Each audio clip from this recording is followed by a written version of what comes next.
Assalamualaikum warahmatullahi wabarakatuh. Halo semua, kembali lagi di channel Raider Manhwa. Kali ini Mimin akan melanjutkan sebuah komik yang berjudul Sang Iblis Pemakan Jiwa. Dan apabila kalian masih bingung dengan alur ceritanya, kalian bisa cek deskripsi atau langsung saja menuju playlist yang ada di halaman channel ini untuk memulainya dari part 1. Tanpa basa-basi lebih jauh, mari kita masuk di part 14. Cerita dimulai. Setelah terluka cukup parah pada bagian bahunya, ia pun langsung melompat ke arah belakang untuk mengambil jarak dari hadapan Lisang.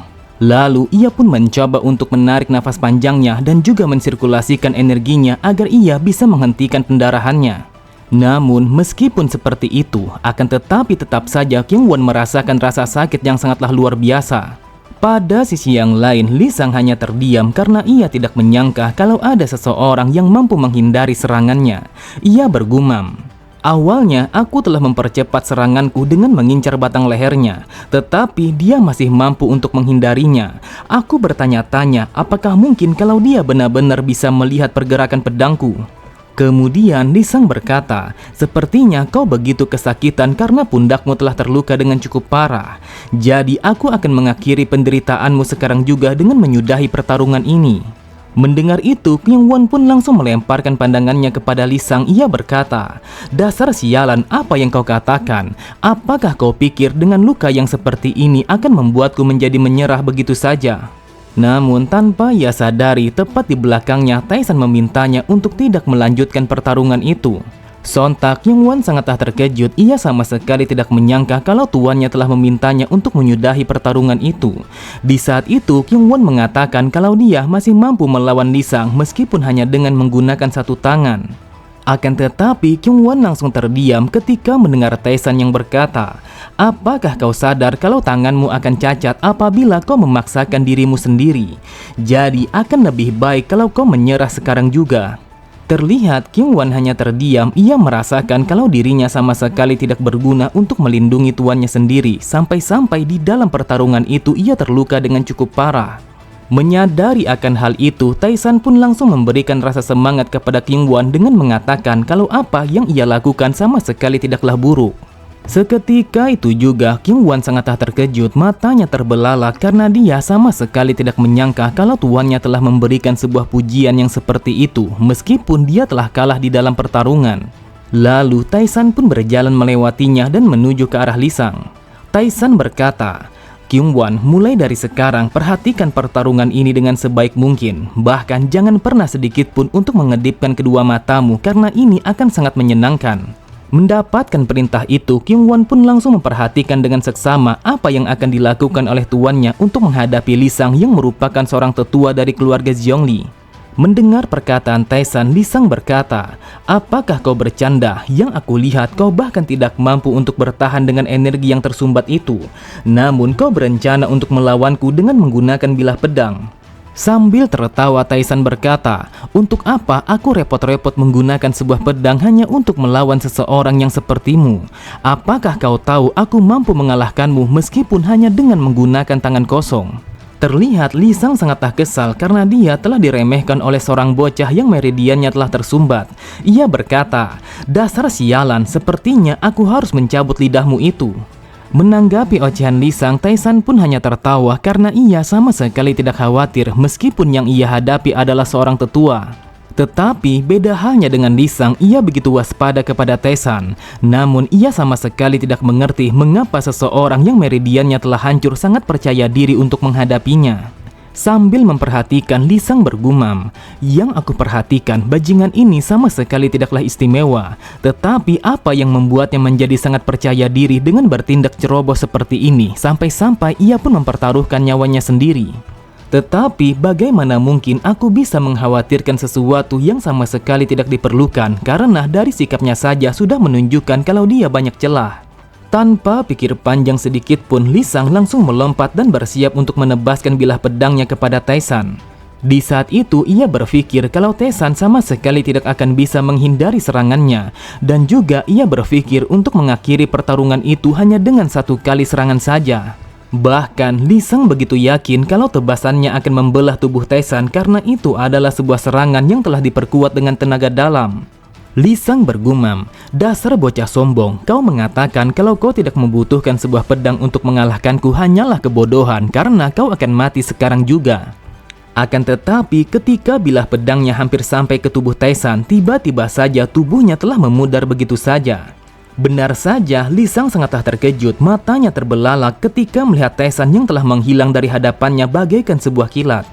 Lalu ia pun melemparkan pandangannya ke arah samping karena ia menyadari kalau Taisan telah berada di sampingnya.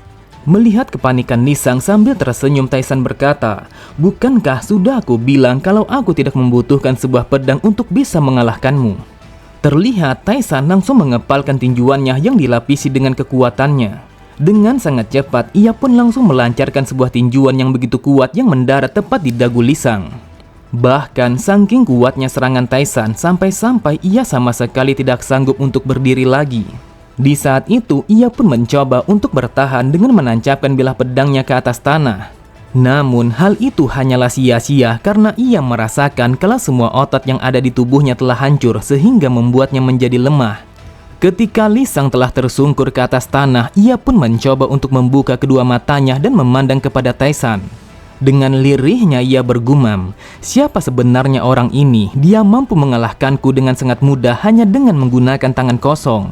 Tetapi yang aku lihat kalau pergerakannya sangatlah indah, sampai-sampai sebelum kematianku aku sama sekali tidak bisa melupakannya.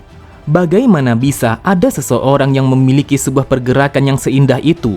Apabila suatu hari nanti aku telah terlahir kembali ke dalam dunia ini, maka aku bersumpah aku ingin menjadi sepertinya.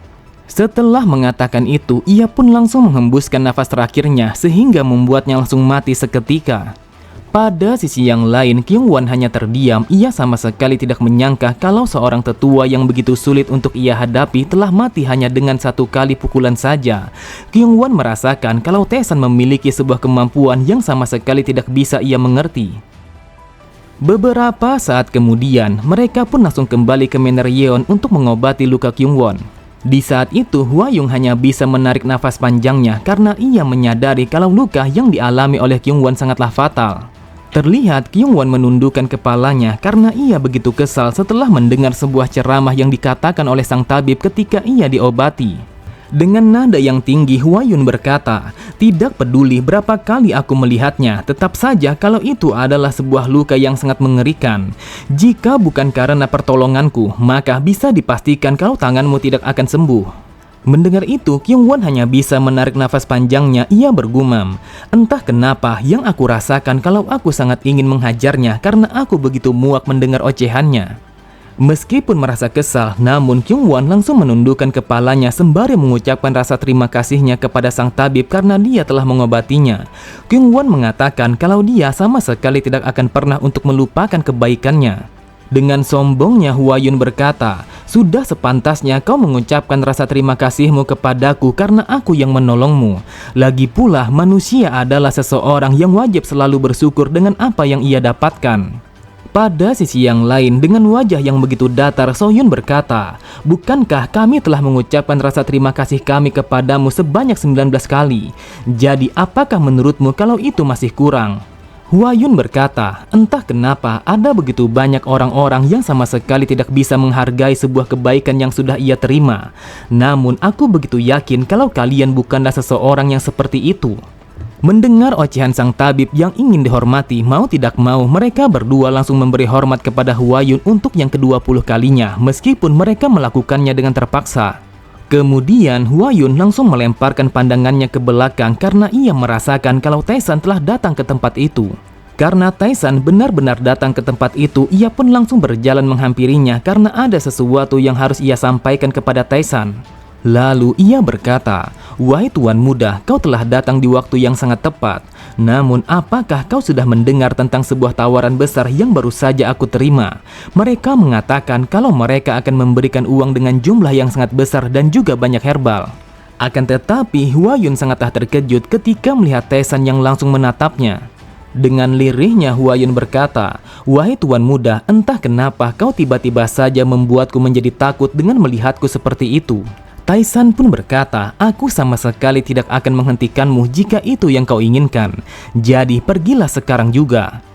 Saat mendengar Taesan yang mengatakan kalau dia boleh mengambil tawaran itu dan pergi menuju kepada keluarga Zhongli, Huayun berkata, "Wahai tuan muda, sejak kapan aku mengatakan kalau aku akan pergi? Bukankah kau sudah tahu kalau aku akan mengabdikan diriku ini hanya untuk melayanimu?" Namun Huayun kembali terdiam ketika melihat Taesan yang membentangkan salah satu dari tangannya sembari berkata, "Aku tahu kalau kau telah mengurus orang-orang yang tidak mati dari keluarga Zhongli dengan sangat baik. Jadi pergilah sekarang juga untuk mengambil imbalanmu." Pada sisi yang lain, Kyungwon berkata, sang pemimpin dari agensi Dongho telah berurusan dengan mereka. Jadi untuk sementara waktu, aku sangat yakin kalau Zhongli sama sekali tidak akan berani untuk bertindak dengan gegabah. Taesan berkata, "Saat ini yang aku rasakan kalau mereka akan panik sehingga mereka akan bergerak dengan kekuatan penuh yang mereka miliki. Namun asal kalian tahu, masalah yang sebenarnya bukanlah keluarga Zhongli." Sontak mereka semua sangatlah terkejut karena mereka tidak menyangka kalau Taesan akan mengatakan itu. Namun mereka bertanya-tanya siapa sebenarnya yang menjadi sumber masalah itu. Dengan santainya, Taesan kembali berkata, "Yang aku tahu kalau mereka sama sekali tidak pernah berani untuk bertindak secara terbuka seperti ini. Dan itu artinya ada seseorang yang telah mendukung mereka dari belakang sehingga mereka sangat berani untuk memulainya. Jadi untuk saat ini kita harus menemukan orang itu sebelum sebuah masalah akan datang kepada kita." Lalu Taesan pun melemparkan pandangannya kepada Huayun. Taesan bertanya apakah ia telah melakukan sesuatu yang ia minta. Sambil tertawa, Huayun berkata, "Tentu saja aku melakukannya. Lagi pula para anggotaku telah bekerja dengan sangat keras untuk menemukannya selama 3 hari 3 malam. Terlihat Taesan langsung menyeringai. Ia berkata, "Kalau kau telah menemukannya, maka tunjukkan jalannya kepadaku.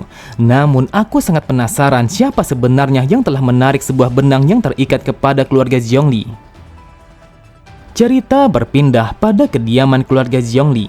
Ketika hari sudah semakin malam, terlihat seorang perempuan telah datang ke tempat itu untuk bertemu dengan sang pemimpin keluarga Zhongli. Di saat itu, para penjaga yang berdiri tepat di hadapan ruangan Cheon langsung memberi hormat kepada wanita itu.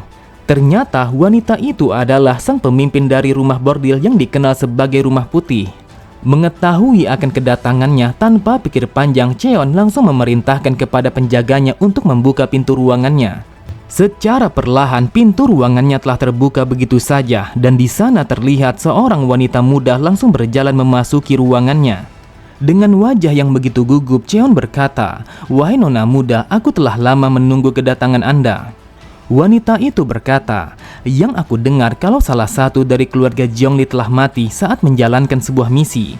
Lantas apa yang terjadi kepadanya sampai-sampai ia telah mati dengan luka dalam yang sangat parah? Namun bagaimana mungkin seorang anak dari keluarga para pedagang akan bisa melakukan sesuatu yang seperti itu kepada seorang tetua?" Sambil berteriak, Cheon berkata, "Yang aku dengar kalau dia telah membawa para pengawal yang cukup hebat. Namun, wahai nona muda, aku minta tolong kepadamu agar memberitahu kepada Golden Heavenly untuk tidak mengkhawatirkan masalah ini karena kami akan membereskannya." Akan tetapi, Cheon langsung terdiam ketika permintaannya langsung ditolak oleh wanita itu. Lalu wanita itu berkata, "Kau tidak perlu melakukannya karena kami yang akan mengurus Byok Taesan. Namun yang perlu kau lakukan hanyalah mendukung kami dengan bantuan para warrior. Lagi pula kami telah menyebarkan sebuah rumor yang sangat bagus untuk menarik perhatiannya. Dan aku sangat yakin kalau Taesan akan datang ke rumah kami. Kami telah menyebarkan sebuah rumor tentang hubungan kami kepada aliansi Golden Heavenly. Jadi sudah pasti kalau dia akan termakan umpan itu sehingga ia sama sekali tidak akan lolos dari genggaman kami." Oke semua, cukup sampai di sini dulu pembahasan alur cerita kita. Sampai jumpa di video selanjutnya. Wassalamualaikum warahmatullahi wabarakatuh.